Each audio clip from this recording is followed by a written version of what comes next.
नमस्कार विद्यार्थी मित्रांनो, राज्यसेवा परीक्षा असेल किंवा यूपीएससी असेल बघा, याच्यामध्ये भक्ती संप्रदायावर वारंवार प्रश्न विचारलेले तुम्हाला दिसून येतात बघा. रिसेंटलीच बघा, आदि शंकराचार्यांचा जो उभा केलेला पुतळा आहे बघा, ओंकारेश्वर इथला स्टॅच्यू, ज्याला आपण तुम्ही स्टॅच्यू ऑफ वननेस. आता स्टॅच्यू ऑफ वननेस असं पर्टिक्युलरली का नाव दिले बरं? बरोबर.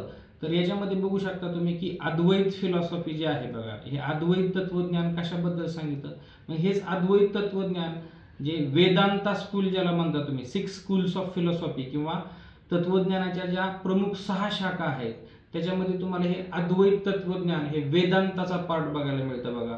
आणि याच 8व्या शतकातले हे जे संत आहेत आदि शंकराचार्य, या आदि शंकराचार्यांनीच हिंदुइझम रिवाईव्ह करण्याचं काम जे आहे ते केलेलं तुम्हाला दिसून येतं.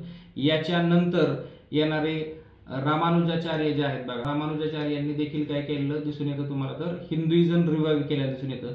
त्याचप्रमाणे एमपीएससीने दिलेला मुद्दा जो आहे बघा, एकमेव मुद्दा बघा हिस्ट्रीचा ज्या सिलेबस आहे इतिहास विषयामध्ये, की महाराष्ट्रातील संत परंपरा.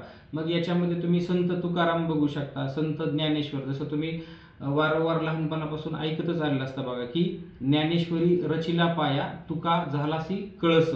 अशा गोष्टी की महाराष्ट्रातील लाभलेली जी संत परंपरा आहे ते पण आपण डिटेल्ड इथं स्पॉटलाइट अकॅडमीमध्ये बघत असतो बघा. ओके, धन्यवाद.